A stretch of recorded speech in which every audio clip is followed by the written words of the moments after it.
Hello, welcome. We're doing something a little bit different today. I have my husband here, Nikolai, and we're going to be talking about the transition to engagement and marriage, just more as a lived experience type of thing, and also answering some of your questions about this. Can you show them the new member of our family? Yeah, where is he? Oh, there he is. So you may know we have Chianti, our Bombay cat, and now meet Cannoli. Oh, tell them why his name's Cannoli.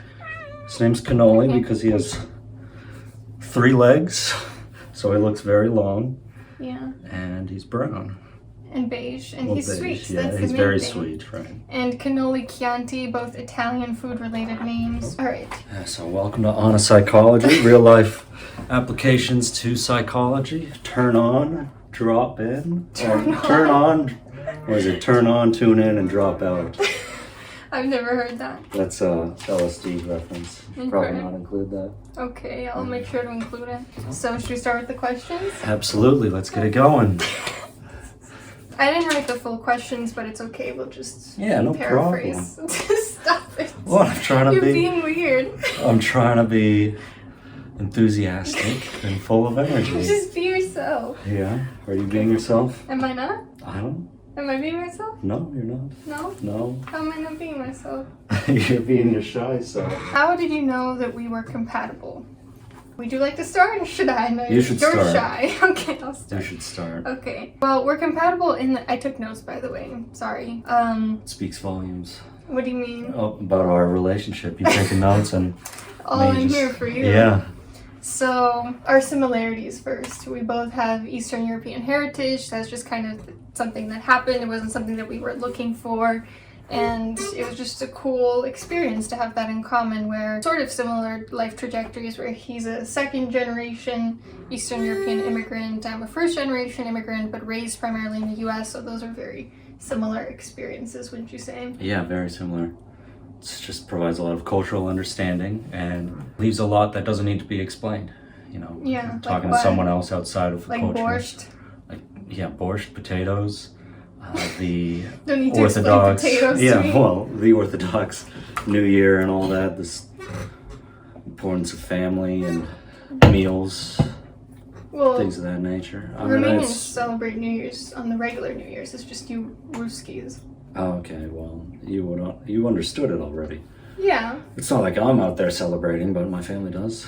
Yeah. yeah. I mean, that New Year's with your Russian grandparents was pretty typical to what I'm used to New Year's wise. What variety shows on the TV. Also, on the third time that we hung out, we both realized that we liked this very niche South African rap rave band. That was just like, what are the chances of that? So that was something pretty cool where I realized like, okay, we're compatible at least music wise, and we seem to both be drawn to the same minutia.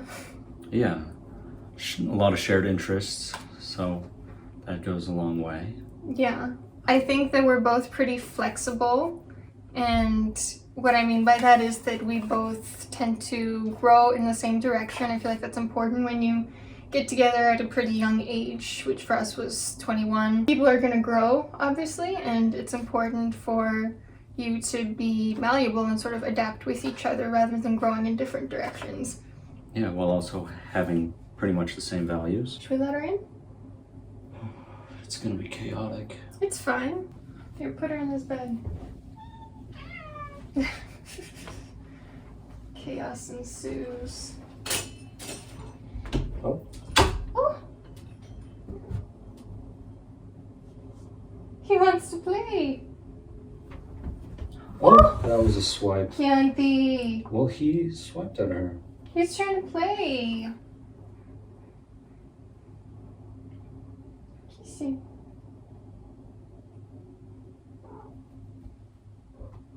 Where were we?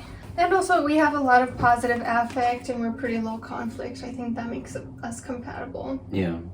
Never really fighting at all. No. Well, people don't like when we say Well, yeah, that. but What do you mean you don't fight? we have disagreements, but Yeah, it doesn't have to turn into a fight. Yeah.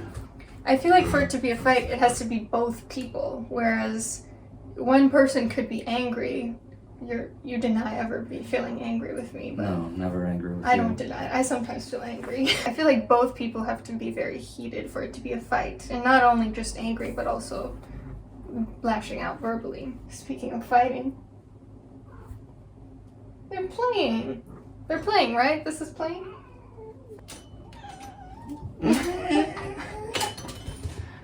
Oh, he wants you to pick him up. No, he doesn't. Okay. You need to be nice to your sister. He's just trying to play. So, can you speak a little bit to our differences that make us compatible too, like complementary? Our differences, you are more type A and I'm more type B. So Yeah. it's not two type A people Yeah. always, I don't know what you guys do. You know, it's the difference between water and the sand, the yin and the yang. Water and sand are not opposites. Sand is very stationary, it balances out the Oh. water. So am I the sand in this metaphor? Sure. Okay. The opposites there work well together. Yeah, because we motivate each other. I'm trying to be more relaxed, take things slower, which would be harder if I were with another type A person. And I motivate you to have more energy, do things right away. Yeah, exactly. Which I have no issues with. And, well, I was also going to say you've transformed me to be more of an early riser. Yeah, with or without your consent. Yeah, but I've also introduced you to taking joy in sleep, I believe. I wouldn't say that, no. Oh, no? I don't. Okay. It's still pretty fragmented, Well, despite your delete this. deviated Delete septum this. surgery. I think we answered that question. Okay. Did we ever have doubts about marriage during our relationship? No, not during the relationship. I think that when I was a teenager, I was more of like a rebel of like, oh, who needs marriage? It's just this stupid piece of paper.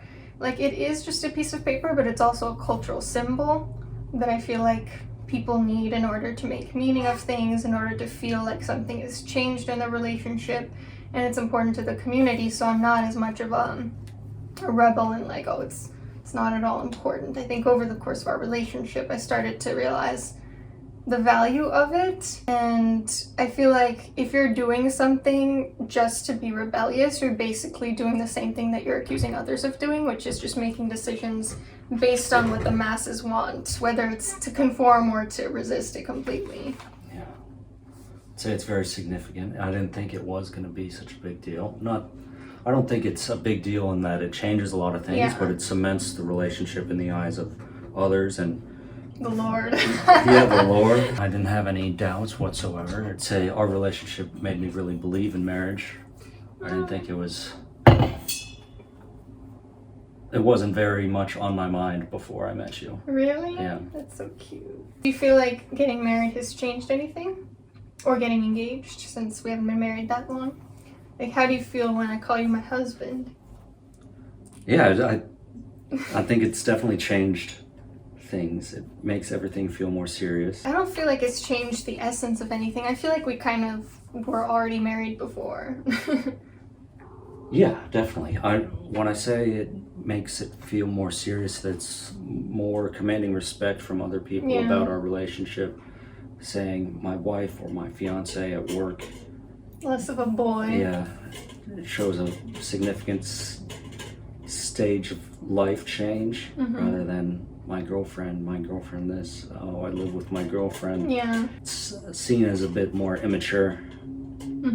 I'm still kind of struggling with that because I have been infantilized so much growing up, being like the youngest in the family, the youngest in my grade, the youngest in grad school, with clients sometimes asking questions about my age, people on YouTube making fun of my age. I'm still kind of struggling to reconcile that I'm a wife with how childish some people view me. Even though obviously I'm not a child, I'm 26 years old. I feel like that's a pretty normal age to get married, but sometimes, I don't know, I feel like if I say I live with my husband, people will still kind of feel like I'm playing house or something. But that's more of a me problem than an us problem. To that point, smash that like button, leave comments about the best jokes pertaining to Anna's age, and we'll see who gets the most upvotes. Oh God. Oh, that's a good one. Yeah. Engagement. Hello. By the way, he's my marketing manager. Or is it Business marketing? manager, pro bono business consultant. He is the one who filters out the comments that you guys leave. So I'll see you boys in the comments. Okay, what do you think about Esther Perel? Esther Perel is a couples therapist, if you don't know. I do know her. She's my girl. Love Esther Perel.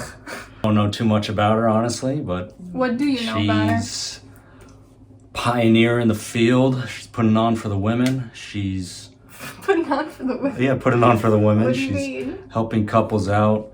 She's serious. She gets the job done. You don't know what you're talking about. I know she's popping off on YouTube with her talks. Yeah, her TED Talks, right? Yeah. I actually know someone who has met her, Toby. He said that she's very French, and actually she's not. She's Belgian. So. What does that say? So he's misinformed. Maybe, yeah, he is very misinformed. Yeah, we'll let him know. We'll text him, say, Toby, get it straight. Yeah. Actually, I disagree with her on one thing. A lot of her TED Talks are about how in today's conceptualization of marriage, we expect the other person to be our everything, and that's not realistic, that we need to have friends and family and which thirds. we do. We don't need thirds. I feel like that's a little bit what she's hinting at. It's unspoken. Don't quote me on that. I feel like she's insinuating like you should get your emotional needs met not just through your spouse. And I don't know if I agree with that. Like, I understand not putting all your eggs in one basket. I think obviously if something happens to that one person, that's catastrophic for you. Also, I think it's important to have other supports, of course. But I don't think it's that bad to really rely on one person. I don't think it's that unrealistic. I feel like we do a pretty good job of it. Yeah, there does need to be a balance. Yeah. And I would say it would be unhealthy to only have your partner in your life and not have anyone on the outside, such as friends or family. Those are incredibly important as well. Yeah. However, I think we approach that balance very well, and we don't necessarily have the same balance that other people need.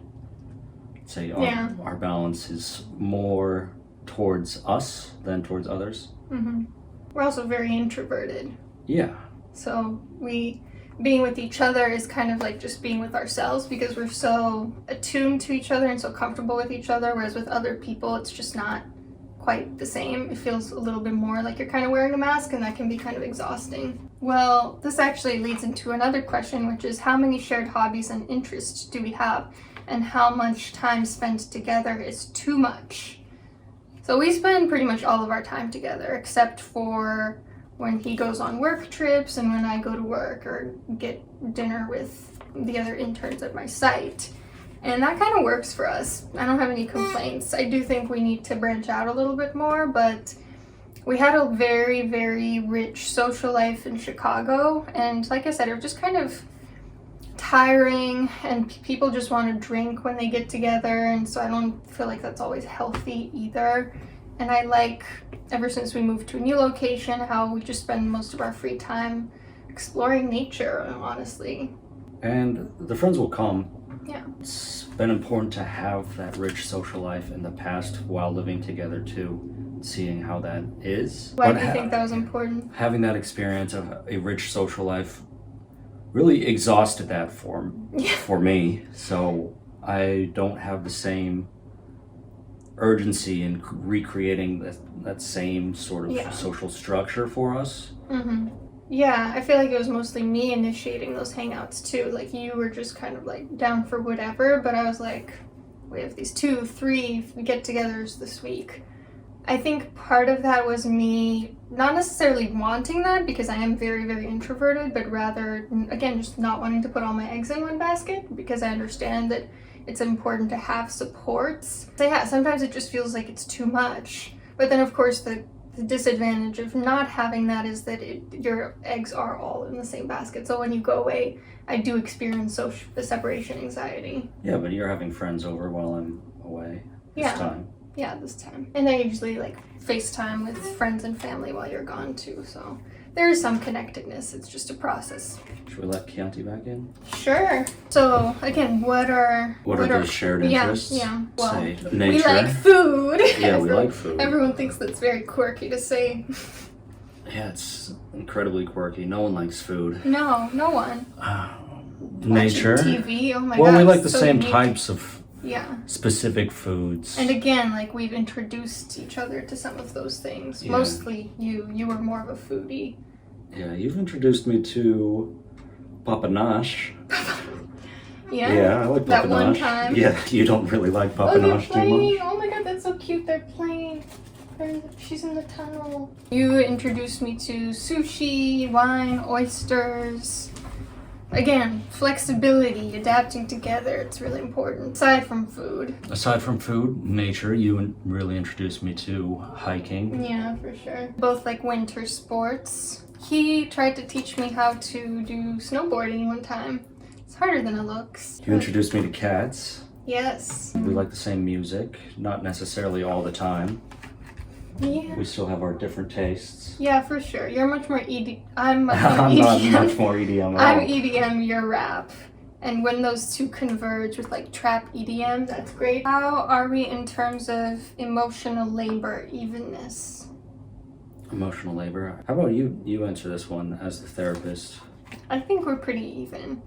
I think by nature of being a therapist, I talk about my mental health a lot, and probably a lot of people would not want to tolerate that, but I'm very blessed that you don't mind it. You also talk about stuff that's on your mind, like work, things of that sort, and I feel like I enjoy supporting you through that, so I would say it's pretty even. What about you? What do you mean by emotional load? Like, is there somebody, I didn't say load, I said emotional labor. Emotional labor? Like, is there one person that's always playing the therapist for the other? Part of being in a relationship. It's not hard.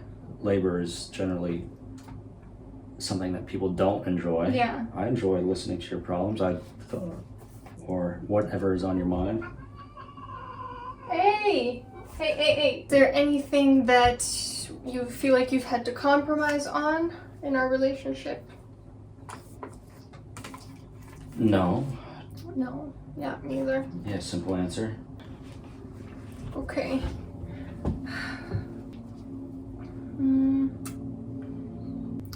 How do you feel like getting married has changed our financial agreement? Hasn't changed much. I'm excited to share our bank accounts and work with a financial planner and make sure that we have a stable financial future. I feel like the financial part is the part that marriage has changed the most. Be decent.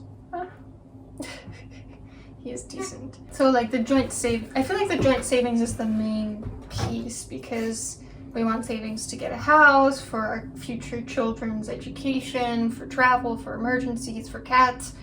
And I feel like if you have those joint savings, you can pretty much do whatever with the rest of the money that you bring in. Like, what does it matter to the other person unless they're being reckless or like gambling or something like that? Yeah. Also gives us concrete goals to work towards together. Mm-hmm. We're going to be together for it, so it's not a matter of questioning anything. What do you think is too fast in terms of a timeline? I actually thought about this and I do have an answer. Let's hear it. I don't think that it's a number or a specific timeline. I think it's the energy that it's done with. I think if it's done out of desperation or love bombing, then that's too fast. But like for us, for instance, we moved pretty fast. We were together for just a few weeks, and then we were long distance for 9 months, and then we moved in right after. It was a bit of a risk, arguably more of a risk than even getting married after 5 years. But like we didn't do it with like a desperate energy. It was genuinely wanting to just spend a lot of time together. Yeah. And while we were long distance, we would see each other and we got a sense of what living together was like since we would stay with each other. How do you think it's going? I think it's going well. How do you think it's going? Yeah. Feels good. What do you think are the key components to a long-lasting, happy relationship? Key components: trust, communication, love, shared values. Not necessarily shared interests. There's got to be some overlap. Shared goals. Those are good. I had put down shared values also. Interesting. respect and positive regard for each other, and flexibility. I didn't say respect, did I? No. No, I respect didn't is say important. trust. Yeah, I guess not. Wouldn't say you're a disrespectful guy. No, I'm not disrespectful. That's just necessary in any sort of relationship. Kindness, of course. Kindness. That, I mean, I feel like that all kind of comes with positive regard. If you feel contempt for someone, then obviously it's gonna come out in these little snarky remarks over time. Yeah, and also not to be overly Eastern European, but thinking about the collective rather than the individual. You know, I make decisions with our future in mind and you in mind, and like what? in terms of my career, in terms of going back to school, getting a master's degree while I didn't have a job, still wanting to be progressing in that sense, in a sense of my career and furthering my education. You wouldn't have done that if you weren't with me? Probably not. I probably would have been complacent and just hung out until I got another job. It's horrible. Having more people involved in my decision making of who I consider pushed me to be better in that direction. Good. Yeah. It's cute. So I think that's very important as well, not just taking yourself into consideration when making seemingly consequential decisions, Was as that Mark your would quote? say. Mark's No, quote? Mark. Yeah. I sometimes seemingly make consequential decisions. That's quite a tongue twister. Very good. And last question. Love languages. How do ours match up? My love languages are all of them. So I feel like I know what yours are. What are mine? Touch and quality time. Yeah. You also like words of affirmation. Yeah, words are nice. What are the other ones? Gifts. Like doing things for you. I don't know, just doing like what your dad does. Stirring my eggs. What? If you love me, stir my eggs. Yeah. Yeah, back to the other point about what's important in a relationship is also helping each other. You know, working through problems. You help me with my wording and applications and things of that nature, brainstorming, just being a point of support. We didn't talk about support. Support's very important. Yeah, you fill my water. I fill your water, I do. I ask you to bring me things across the room often. Yeah. Sometimes I think you don't like that very much. Well, it depends if you're asking for 7 things at once and then I finish one and you say, why aren't these other things finished? So now, moving on to my reflections. So I had some reflections on wedding traditions and engagement traditions and which ones we followed versus didn't follow, because I noticed that there's just so many of them. And like I said, we didn't really know that we were going to be super traditional and follow every single thing, but you don't even know what you don't know. So I didn't even realize how many things there are. Like, for instance, the engagement photo shoot. I don't understand the need for an engagement photo shoot. I think sometimes people put that on like the invitations or on the website, but to me it's just like kind of clutters people with wedding related content that they're not going to care as much about the actual wedding. So I feel like having an engagement photo shoot was never something we even considered. No, it's also takes up a lot of time and money. Yeah, money. I didn't have my tux ready by then. No, you don't need a tux for the engagement shoot. No? Okay. It's like the two of you sitting in a field of grass, laughing very candidly. We can do that anytime. Yeah. I didn't have a bridal shower. I don't understand the point. How is that different from a bachelorette party? We had a joint bachelorette party where we all went to Denver with a bunch of our friends. Everyone just like flew there because we're friends with each other's friends. Some of them are gender non-conforming. There was no point in like separating them out like that. So I thought that was very fun, and also I feel like sometimes people treat those as like the last night of freedom, and what is the point of getting married if that's the way that you see things? I feel like the way we did it was like, let's celebrate together, which is kind of the point of getting married, no? Absolutely. And it was also cost efficient. We had a great time introducing different friend groups to each other. You saw me in my dress because, again, I don't have girlfriends locally, so you were the only person to take photos and I give was me your feedback. girlfriend in that You instance. were my girlfriend, yeah. That's the thing with these traditions. They make you wonder if you're like gonna jinx it if you don't follow the tradition. There's this punitive overlay of like, if you don't do everything exactly how the society wants you to do it, something terrible is going to happen to your Well, marriage. we'll see. Maybe we did jinx it. Oh boy, jinxie. The order of the rings too, you're supposed to put the wedding band closer to your heart. At first I was like, no, I'm not doing that. But then I realized I kind of like how it sits like that. But again, that was another one of those things I was like, oh shit, like am I going to jinx it if I do it differently? Is that a tradition? Yeah. Interesting. I'm sure a tradition that came up as a result of the diamond and jewelry industry, because in Romania you wear an engagement ring and then I think you move it to your right hand and then the left hand is where the wedding band goes, so there's no stacking. And there's such a big thing about stacking in the US. You don't know this because Well, I do my best to stack bread every day. I don't know this, but like if it's a very low set engagement ring, then they don't sit next to each other. They don't sit flush. And so then it looks weird. And it's just, it's so complicated. All these traditions. Jesus. I'm glad I didn't have to think about that one. Yeah. You saw me the day of our first wedding. So we're having 2 weddings. We had one in California with his family being the predominant guest list. And then we're having this like bigger one, not slightly, at least 3 times bigger one in Romania, where it's obviously the Romanian part and the Romanian traditions. It's more of a cultural wedding. Yeah, and religious. Yeah, that's So we did do hand fasting, the first one. You saw me the day of our wedding because we stayed together. We didn't have like maids of honor or groomsmen, what do you call them, knights of honor, and groom boys. Altar boys. Yeah. We didn't have any of that. We just stayed together, got ready together, saw each other before the wedding. So that's another thing that will probably mark our divorce. Yeah. And we did private vows because I'm shy about public speaking, ironically. And I didn't want to cry. And that was my favorite part of the wedding, honestly, was afterwards when we were just the 2 of us reading our vows to each other. He was, very heartfelt, tears streaming down his cheeks as he read them. Very put me on blast, huh? It was very, very sweet. I wouldn't feel comfortable saying absolutely everything in there. Yeah. Not that it's raunchy or anything, but some things are just best between couples. Yeah, writing them with an audience in mind would have changed their content. It wouldn't have been as authentic or as tailored to just the 2 of us. Yeah. Invitations apparently are very controversial, at least in Romania. You're not supposed to put your photo on them.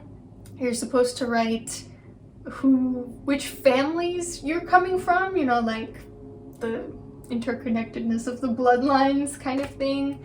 Like who you belong to, basically, whose possession you're becoming. You're supposed to put the godparents on there because we have godparents in the Romanian weddings. I didn't know any of that, and apparently some people were offended. But that's a thing where it's like, we're doing so much, like getting married in Romania with all Romanian people, Romanian music, Romanian DJ, Romanian food, Romanian cake, Romanian dance, Romanian ceremony, all this stuff Romanian. In a church. Yeah.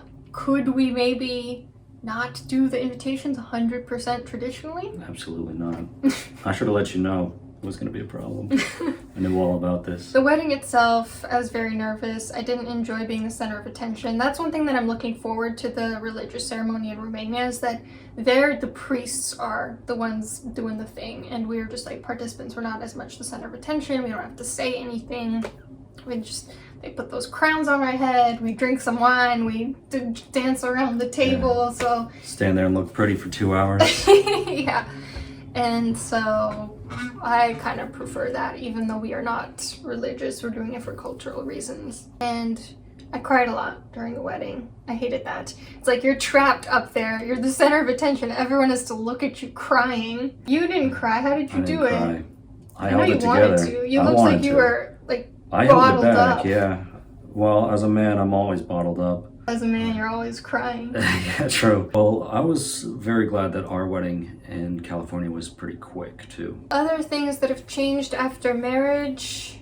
Well, You wrote more of a man? Yeah. That's for you?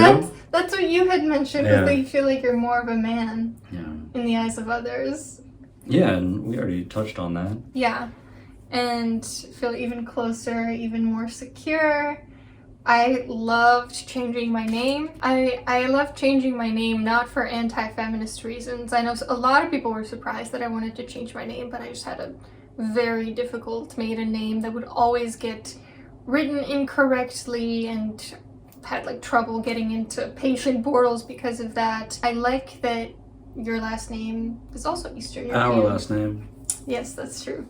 Because now I get to retain that part of my identity. I would have been really sad if I had to take a non-Eastern European name. I would have felt like I'm kind of whitewashing myself. Anna Smith. Oh god, that would be horrible. No offense if that's your name.